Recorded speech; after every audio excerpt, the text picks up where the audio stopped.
Je tiens à vous remercier d'avoir répondu de bonne grâce à mon invitation et d'accorder une attention particulière à notre parti UNIS.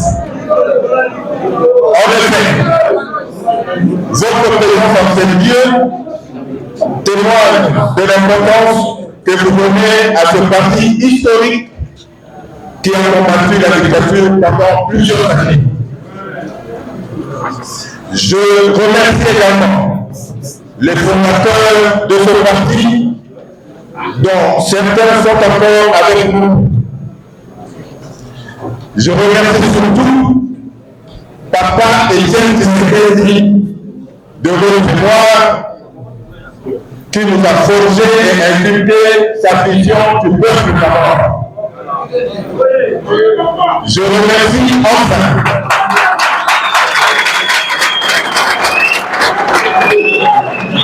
remercie enfin notre président de la République qui ne ménage aucun effort pour poursuivre et pérenniser cette vision en vue d'assurer le bien-être du peuple congolais.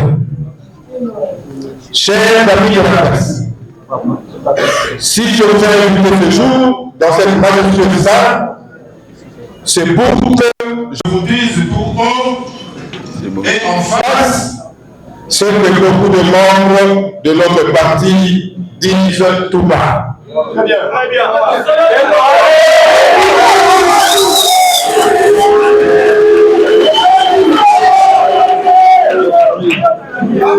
Mais auparavant, je voudrais apporter un éclaircissement par rapport à l'évolution de cette crise qui, à mon avis, aurait pu être résolue en interne. Mais malheureusement, et à mon grand étonnement, est devenu public suite à un manque de collaboration franche entre nous, membres de l'UDPS. En effet, j'ai personnellement appelé notre secrétaire général pour que nous nous rencontrions pour discuter en face de la gestion de notre parti et que je lui remette la lettre que je lui ai écrite en main propre. Hélas, il m'a fait marcher. Un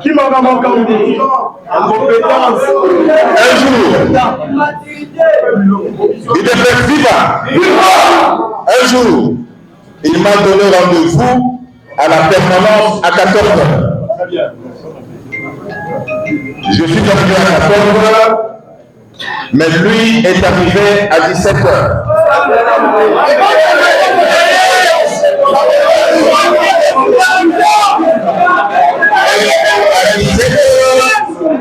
Il est passé directement animer la matinée politique.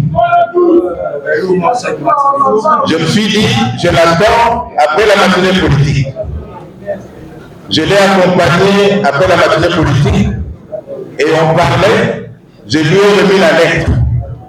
Je lui ai dit, voilà la lettre de mes observations par rapport à la gestion du parti et quelques recommandations que j'ai faites. Il a refusé clairement de prendre ma lettre. Il a dit qu'on se rencontre plutôt le lendemain dans son bureau.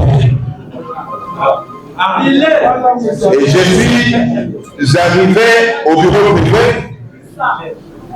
à 15h. Parce qu'il m'a dit de le voir à 15h au bureau privé.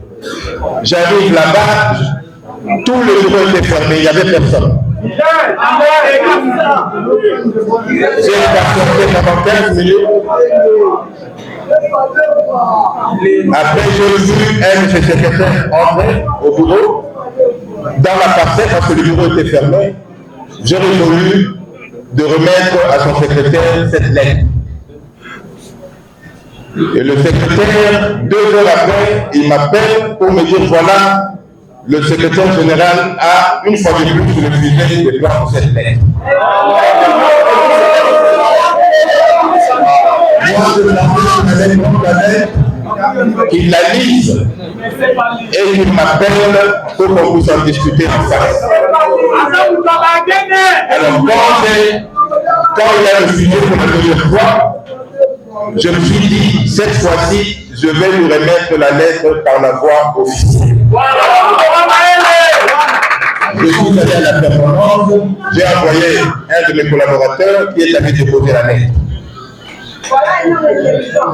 Il a déposé la lettre et moi j'attendais qu'il m'appelle. Mais malheureusement, il a appelé d'autres personnes pour me contacter. Mais moi, je me suis dit, cette fois-là, je vais aller de l'avant. Chers amis de la presse, depuis plusieurs années, nous assistons à une généralisée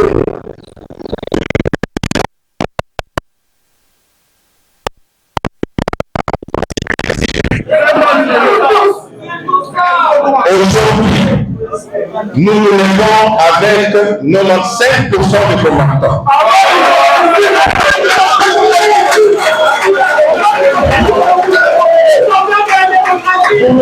Nous pouvons mettre définitivement fin à cette méthode de gestion qui fait tourner à déliquescence notre parti, le fait réguler, et ce, dans le dessein bien compris de révéler le blason de notre parti sur le point d'être terni et de mieux accompagner notre leader incontestable et autorité de référence, j'ai cité son Excellence Félix Antoine Tshisekedi.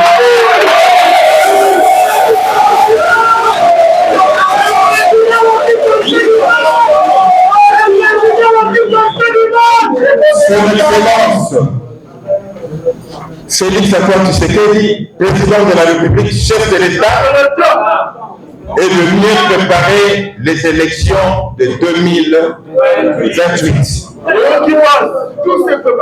Je qualifie son Excellence Félix Antoine Tshisekedi Tshilombo de leader incontesté et incontestable pour répondre à nos frères qui se sont réunis il y a quelques semaines à l'université de Kinshasa et qui ont affirmé que depuis l'indépendance jusqu'à nos jours, notre pays souffre vraiment de leadership. Je les invite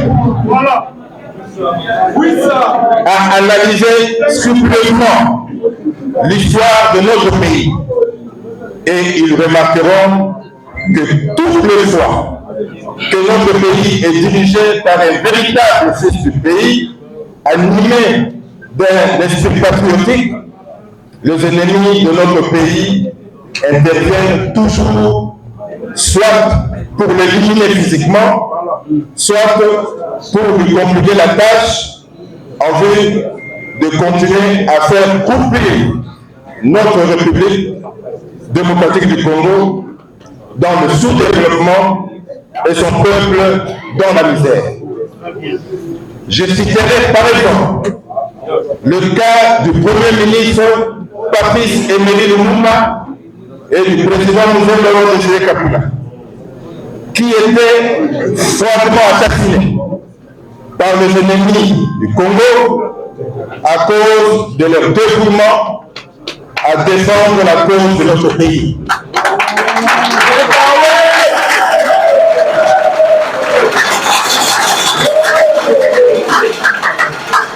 Leur successeur, un grand nationaliste, digne fils de notre pays, épris d'un amour authentique, avéré et inaltéré pour la République démocratique du Congo, en l'occurrence le président actuel, son Excellence, M.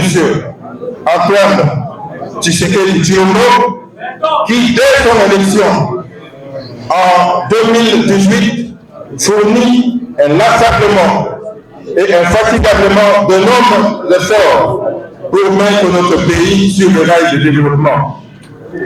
Mais les ennemis de notre pays lui mettent le bâton dans le roue en lui imposant une guerre injuste à l'est de notre pays pour condamner notre pays au sous-développement. Nous profitons de cette occasion pour dire aux compatriotes de l'Est ils ne sont pas seuls. Tout le pays est de cœur avec eux. Nous sommes tous victimes, directes ou indirectes, de cette guerre. Nous pensons fermement qu'avec les énormes efforts fournis par notre chef de l'État et son gouvernement, cette guerre prendra fin. Notre parti UDPS soutiendra le président de la République.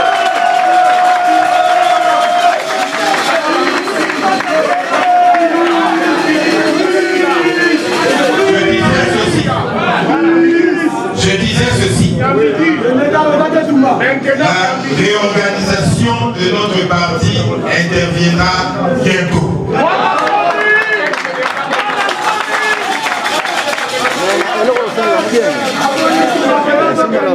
Chers amis de la presse, revenons à ce qui nous a motivés pour enclencher la lutte pour la réorganisation du parti.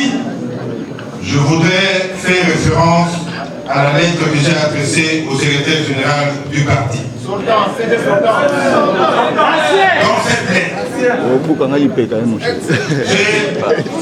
j'ai ressorti 23 points qui caractérisent la gestion de notre parti actuellement.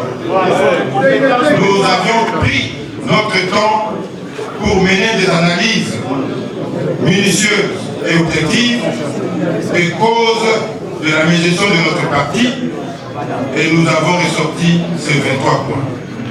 Rassurez-vous, j'ai des preuves scientifiques pour ces 23 points. Lors de la matinée politique de la semaine passée, j'aurais bien voulu que notre secrétaire général nous démontrât les contre-vérités sur chacun de ces points, mais malheureusement, il s'est contenté de dire que le docteur Eteni est innocent. Il ne sait pas ce qu'il fait. Il n'est pas auteur de cette lettre. On la lui a amenée pour que la pose sa signature. Ce genre de raisonnement n'est pas nouveau pour nous les membres de l'UDPS. On connaît ces chansons-là.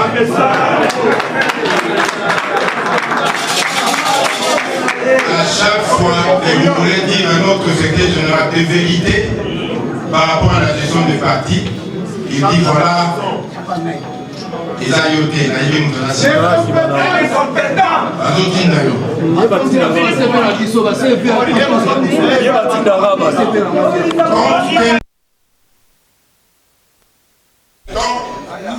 nous allons ici nous limiter à énumérer les 23 observations sur la gestion et les recommandations que nous avons faites. Vous trouverez les détails parce qu'on va vous distribuer cette lettre parce qu'elle est devenue publique. On va vous distribuer des copies. Problèmes liés à la gestion du parti. J'en ai dénombré 23. Le premier groupe sont des problèmes qui concernent les comportements personnels de notre secrétaire général. Les écarts de langage pendant les politiques. Vous êtes sans ignorer qu'à un moment donné, pendant une matinée politique, il voulait causer des troubles entre deux communautés par rapport à ce qu'il a dit. Je ne vais pas le répéter ici. De deux, le manque de considération à l'égard de ses collaborateurs. Notre secrétaire général peut vous gronder devant tout le monde. Un nouveau riche. Peut vous humilier devant tout le monde. Et ça, ce n'est pas bon pour la position du parti. Le non-respect du temps de temps pendant les réunions que lui-même organise. Il veut organiser une réunion à 14h, mais lui-même, il arrive à 18h. Le deuxième groupe de problèmes de gestion sont liées à l'institutionnalisation d'un système de gestion personnalisé du parti. Donc il n'y a que lui au parti. Toutes les tâches sont concentrées sur sa seule personne. Secrétaire du parti, communicateur du parti, gestionnaire du parti.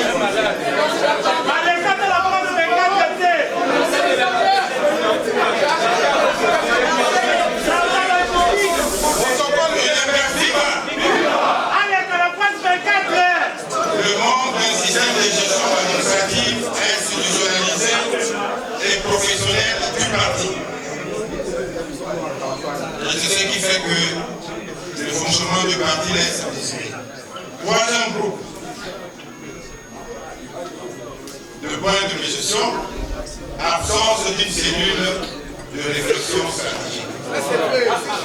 Moi, comme je suis de l'UDPS, j'ai commencé d'abord par intégrer une cellule de réflexion qu'on appelait Cérébro. Toutes ces cellules n'existent plus. Donc, toutes les stratégies, toutes les anticipations des événements politiques sont faites par lui-même. Et parfois avec erreur. Beaucoup d'erreurs. Moi, au niveau du parti, une stratégie politique d'accompagnement et de soutien au chef de l'État. Nous n'avons pas cette stratégie. Vous savez, le chef de l'État est en train de connaître, qu'on se dise, des moments difficiles par rapport à la guerre à l'Est. Il fallait que notre parti puisse l'accompagner.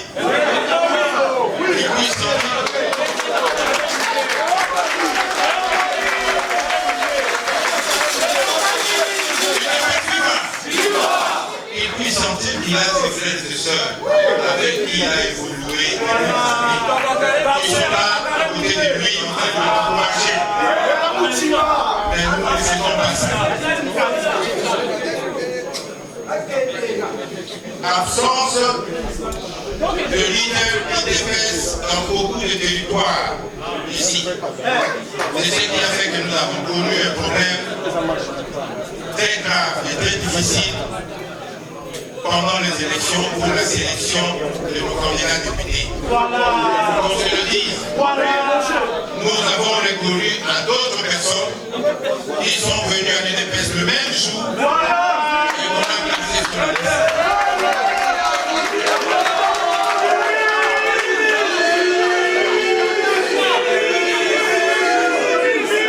Tout simplement, je vais aller vite, tout simplement parce que pendant les 5 ans passés, nous ne sommes pas planifiés, nous n'avons pas préparé les élections de 2023. Tout était improvisé. Moi qui vous parle maintenant, j'étais dans ma circonscription à l'intérieur.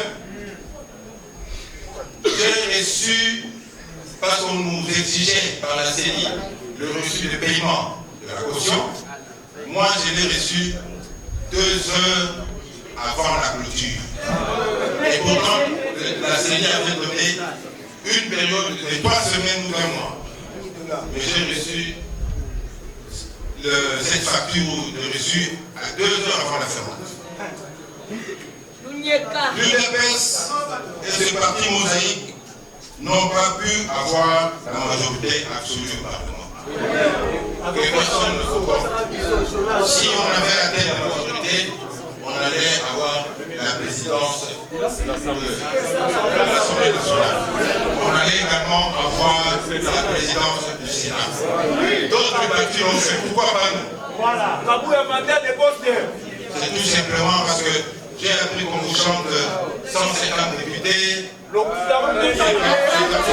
députés LMS, 55 députés de Mosaïque.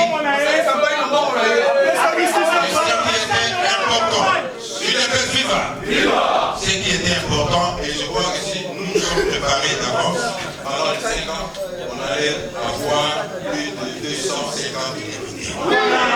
Et je vous rassure, avec cette réforme que nous allons commencer, nous aurons plus de 300 députés.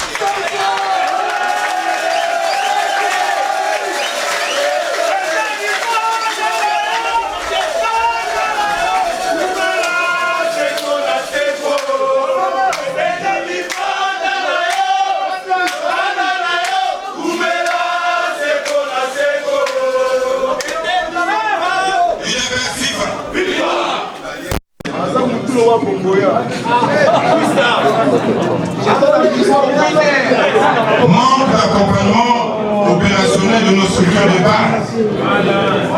Nos fédérations ne sont pas accompagnées. Nos sections ne sont pas accompagnées. Nos cellules ne sont pas accompagnées. Nos structures spécialisées ne sont pas accompagnées. Les fédérations sont abandonnées à leur triste sort. Il n'y a pas de communication entre le niveau national et les fédérations. Moi, j'ai été secrétaire général adjoint. Les fédéraux viennent me trouver pour se plaindre par rapport à ce problème-là. On peut envoyer une lettre ici sur le secrétaire général et ça sera pendant longtemps sans suite. Et les fédéraux peuvent venir ici à Kinshasa et ils ne sont pas reçus.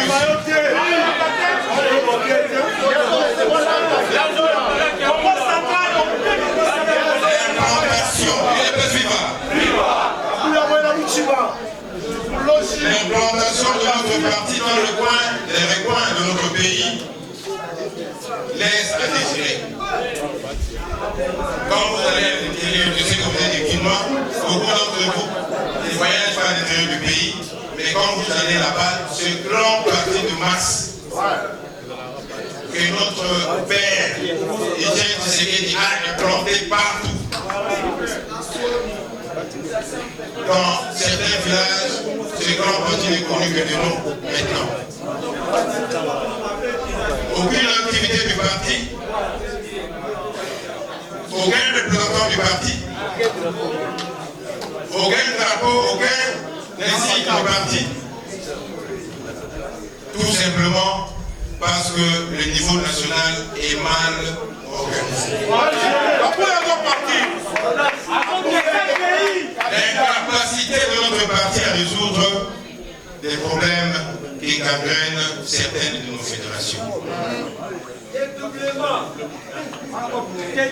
Le centre d'organes est une structure spécialisée du parti, notamment la convention démocratique du parti et l'école du parti ne fonctionne pas. Les clientélismes dans la nomination de membres du parti.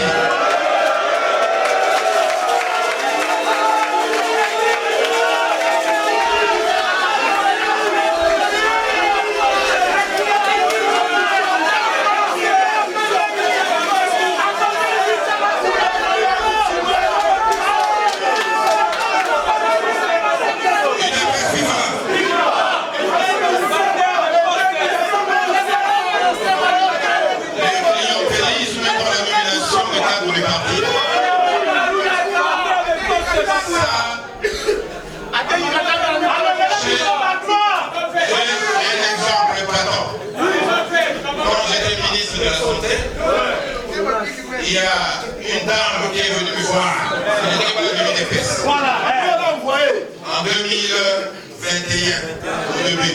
Elle dit voilà, il faut me parrainer parce que je voudrais intégrer l'UDPS. Je lui ai dit, je peux te parrainer, mais il faudrait rentrer à la cellule. C'est ce que je lui ai dit. Comme ça, tu viens me montrer ta carte, ton adhésion, comme ça, on va parler. Alors la dame fait sa toute succès. Un jour, je vais chez le secrétaire général, j'arrive là-bas, je trouve la dame.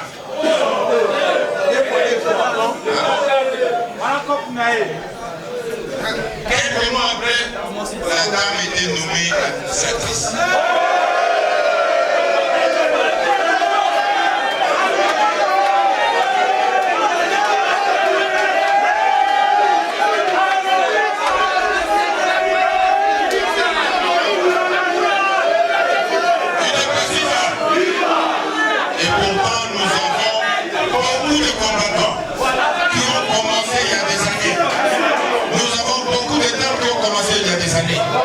Et je n'ai pas compris pourquoi cette dame était nommée.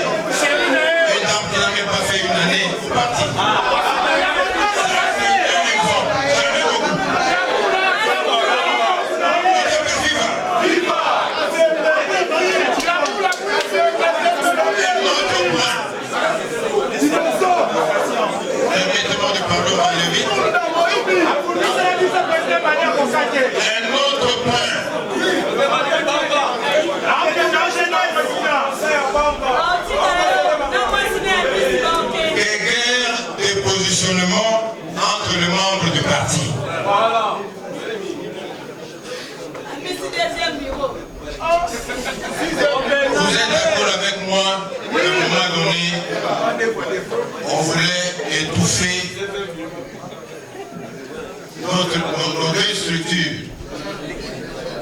Le Parlement debout. Oui. Le Parlement debout est la force du progrès.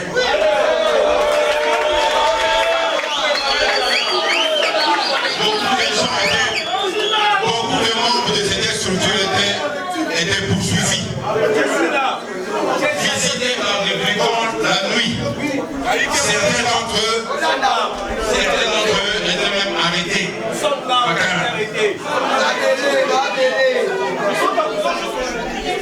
comprenez?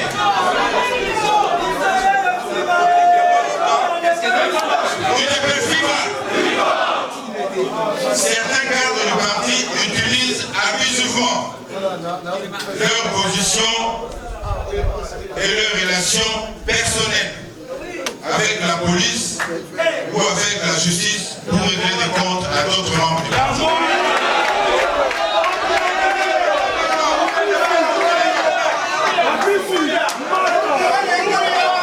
Je n'ai pas parlé de moi.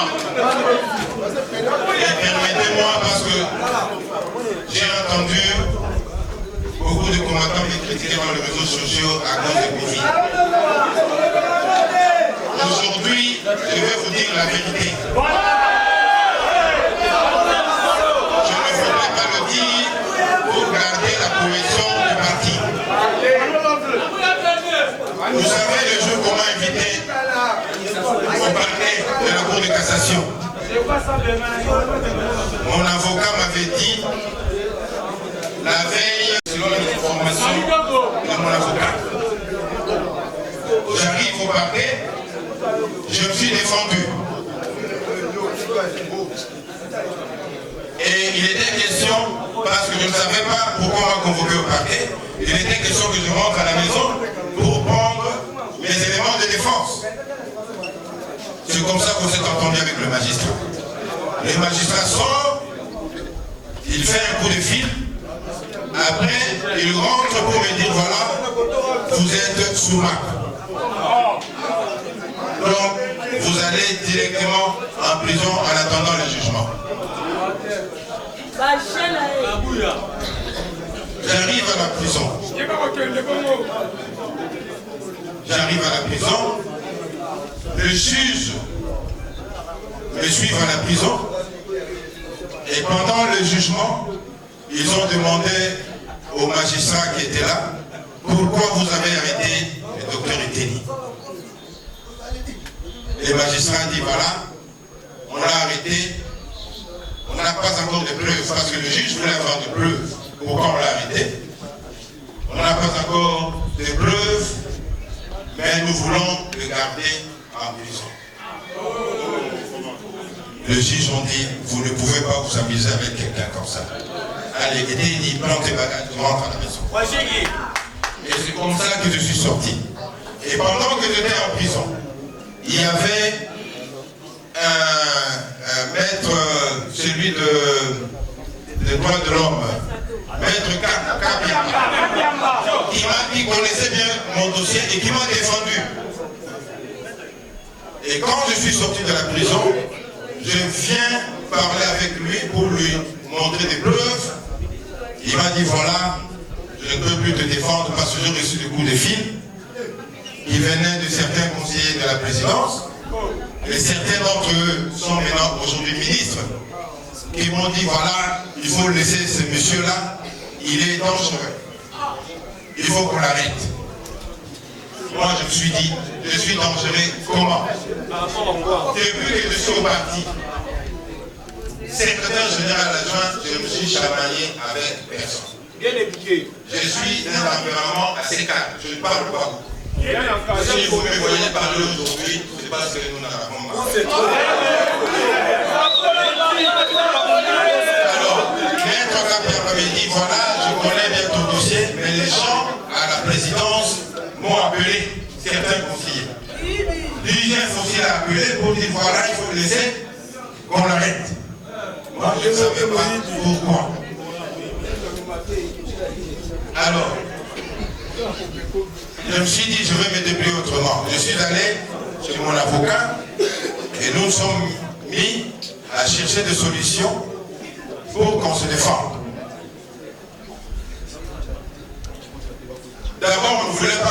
que je suis resté comme ça pendant plus d'une année. On ne m'a pas appelé pour me juger. Et les jours qu'on m'a appelé, le magistrat, le juge était à 7. Et tout le monde était unanime que le docteur Eteni n'avait rien fait. Vous savez ce qu'ils ont trouvé? Ils ont trouvé un manquant de 15 000 $. De 15 000 $.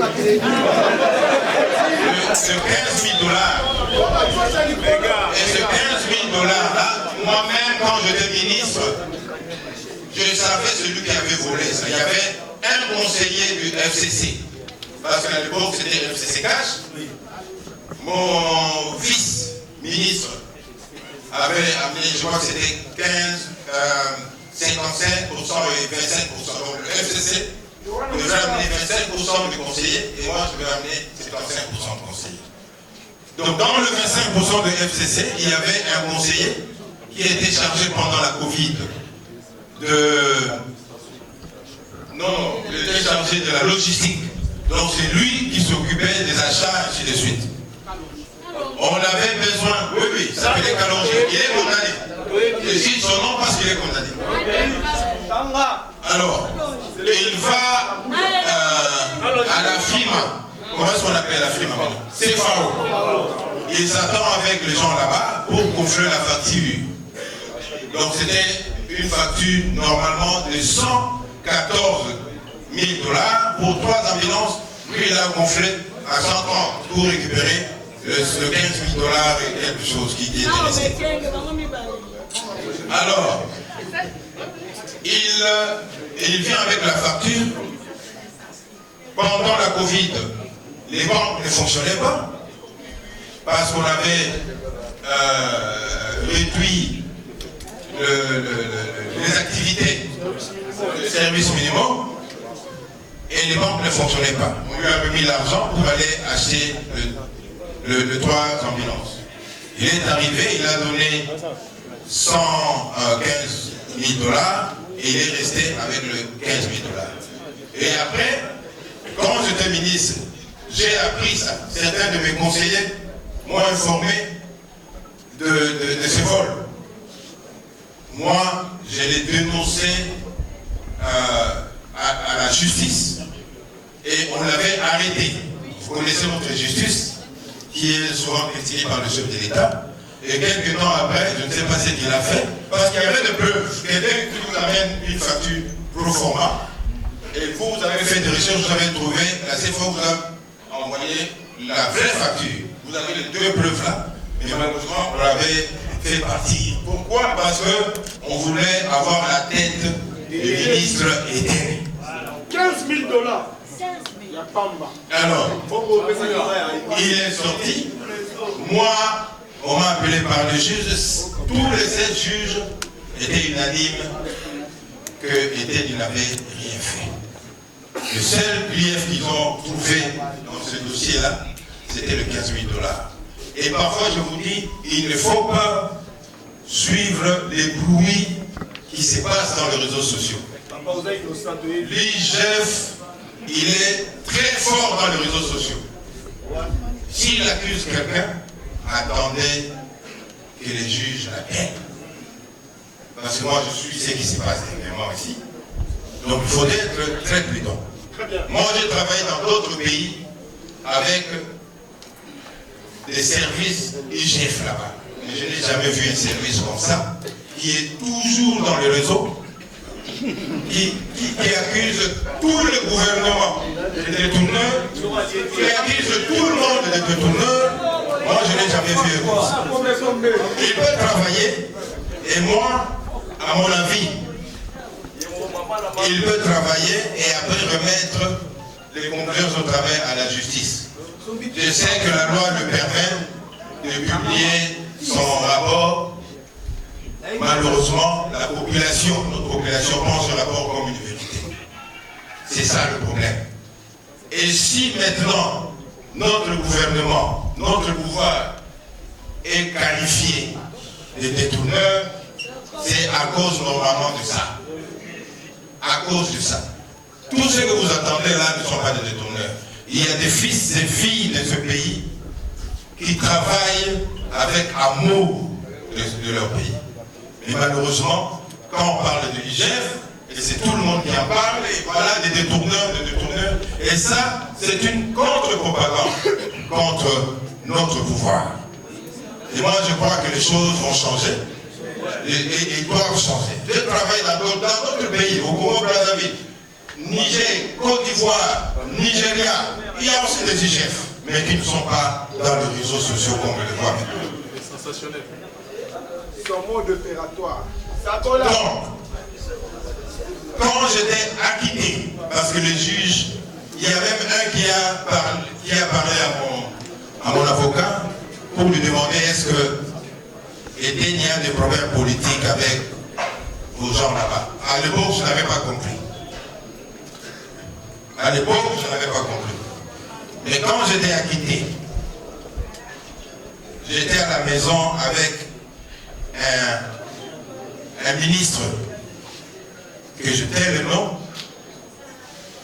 et notre secrétaire général l'a appelé. Le ministre a dit voilà, je suis avec l'excellence Eteni dans sa maison, je suis venu lui rendre visite. Et le secrétaire général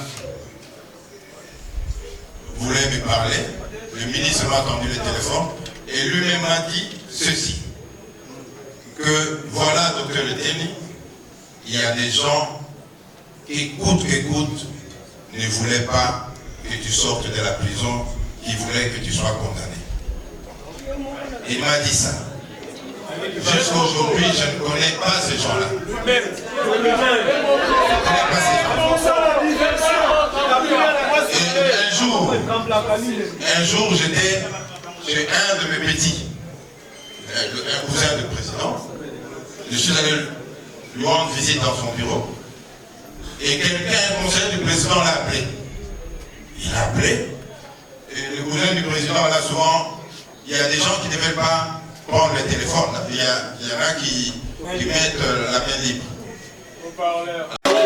Ce jour est arrivé et je vous rassure que cette démarche ira jusqu'à la fin.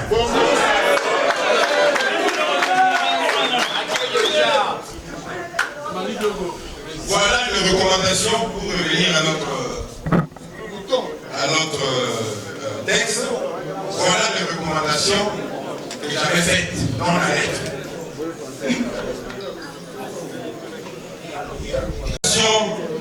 Dans un plus bref délai d'un congrès du parti.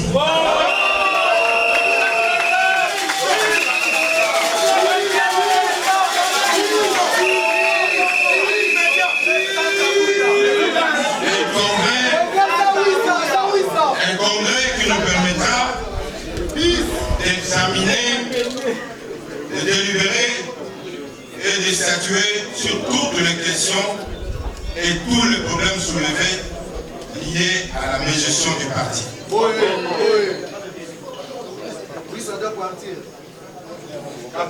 La restructuration du parti et définir le mécanisme de fonctionnement d'une administration efficace pour une gestion participative et professionnelle. Mettre en place des stratégies de consolidation et de conservation du pouvoir après 2028. Parce que je vous assure que les gens ne pensent pas qu'après 2028, l'UDPS ne sera pas là. Si nous sommes en train de nous battre, c'est pour que l'UDPS soit présent après 2028.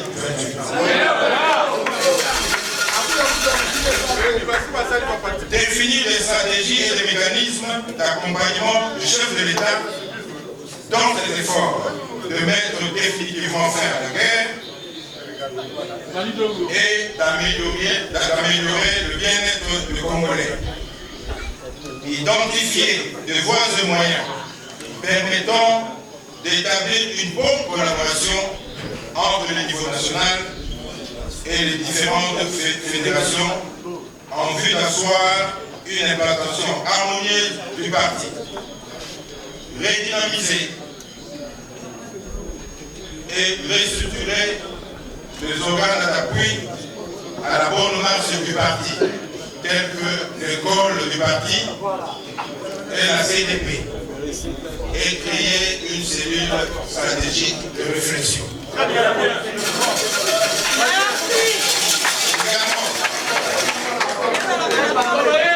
Également envisager le cas échéant la révision de certains articles de statut du parti en vue de son bon fonctionnement. Chers amis de la presse, voilà donc ce que nous revendiquons. Nous le faisons sans violence, en utilisant des moyens légitimes et statutaires. Et nous croyons fermement que la réforme de notre parti interviendra bientôt. Nous sommes plus que déterminés. Nous ne reculerons jamais.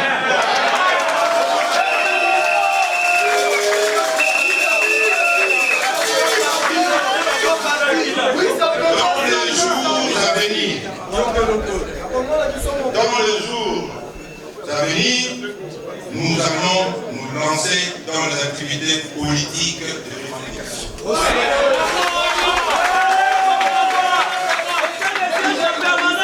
Je demande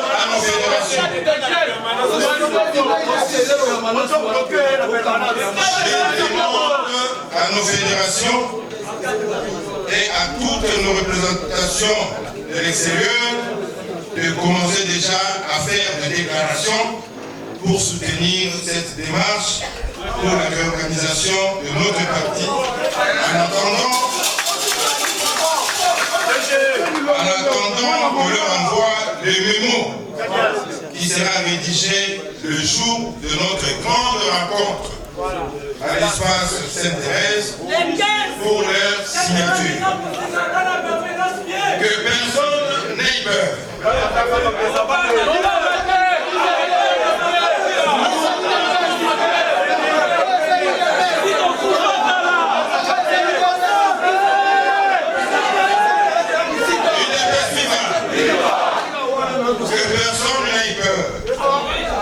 Nous nous sommes déjà engagés dans un chemin de non-retour, sur une route à sens unique. Nous sommes dans l'obligation absolue d'atteindre notre but. Cette fois-ci, nous sommes très déterminés à mettre définitivement fin à la mégestion de notre parti. C'est maintenant ou jamais.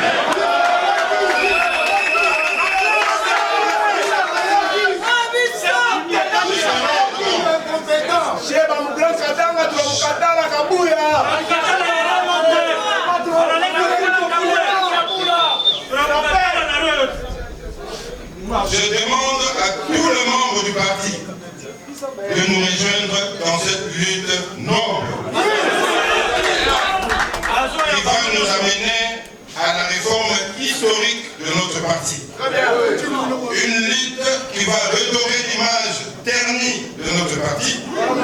Une lutte qui va replacer l'UDPS sur l'échiquier international des partis politiques sérieux et dignes de ce nom, qui se battent pour le bien-être de leur population. Une lutte qui va surtout jeter les bases d'une administration professionnelle et efficace du parti pour que les générations à venir puissent hériter d'un parti fort et solide qui nous permettra de conserver le pouvoir des générations.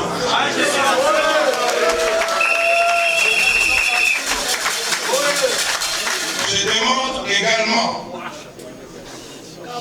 permettez-moi de le dire, je demande également à notre secrétaire général et son entourage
provocation dans les réseaux sociaux. Je vous demande soit de garder le silence, soit de répondre.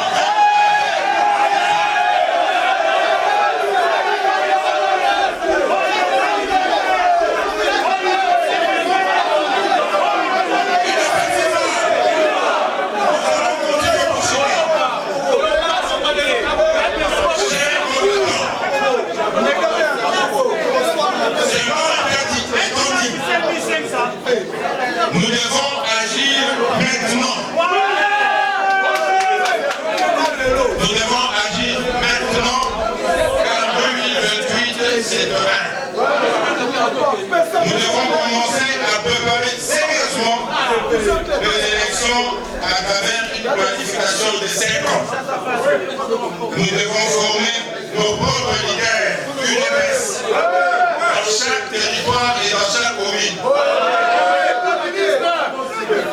Leur donner des moyens, assurer leur formation en école du parti, et en 2028, nous allons choisir parmi eux ceux qui vont nous représenter aux élections.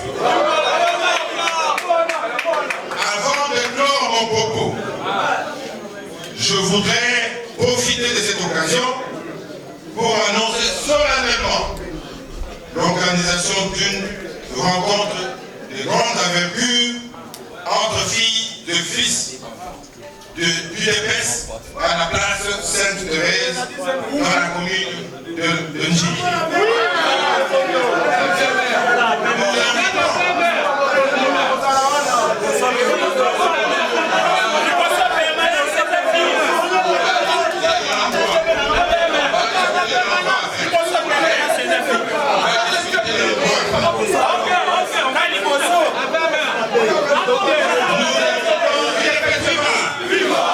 Nous invitons à cette rencontre tous les membres du parti présents à Kinshasa et ceux résidant à l'intérieur ou à l'étranger qui peuvent nous rejoindre à Kinshasa en vue de participer massivement à cette réunion des familles.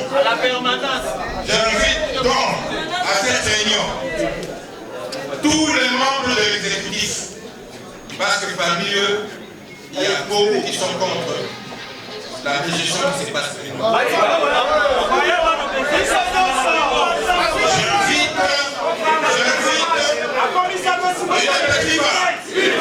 J'invite tous les membres de la Ligue des jeunes.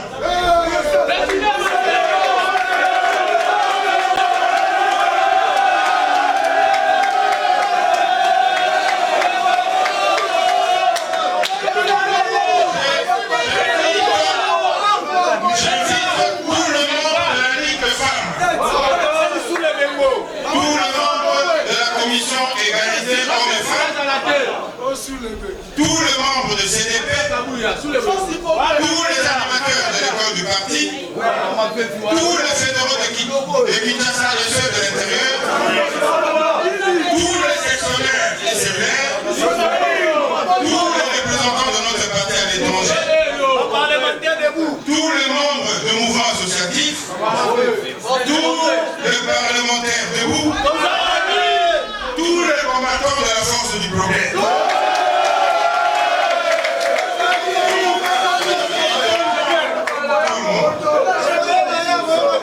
Le jour de cette rencontre, nous allons signer un mémo à adresser à notre autorité de référence.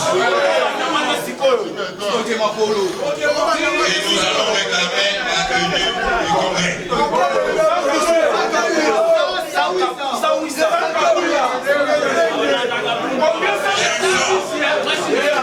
J'exhorte donc nos jeunes de la force du progrès, nos jeunes du Parlement debout, à ne pas s'élancer dans la violence. Nous cherchons la réforme de notre parti par de moyens légaux et pacifiques. Néanmoins, je dis même néanmoins, en attendant la tenue du congrès qui interviendra d'ailleurs bientôt, je demande la suspension de toutes les activités du parti à la permanence.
Tous les DG et tous les ministres recommandés par l'UDPS et tous les donateurs du parti à ne plus financer les individus.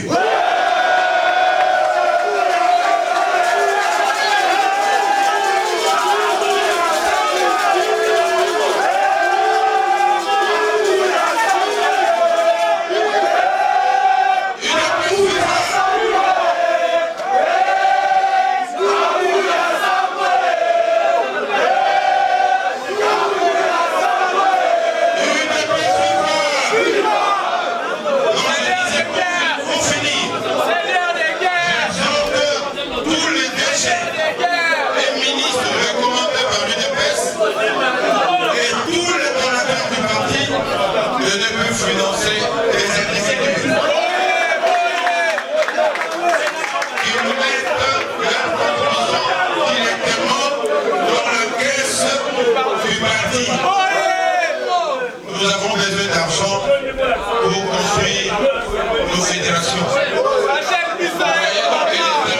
Notre fédération est pour prendre permanence.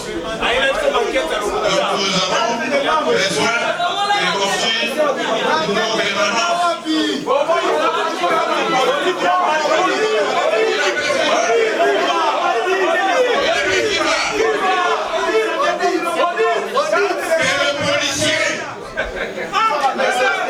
Que les policiers et les administrateurs de la justice n'obéissent plus jamais aux ordres de certains individus qui font aller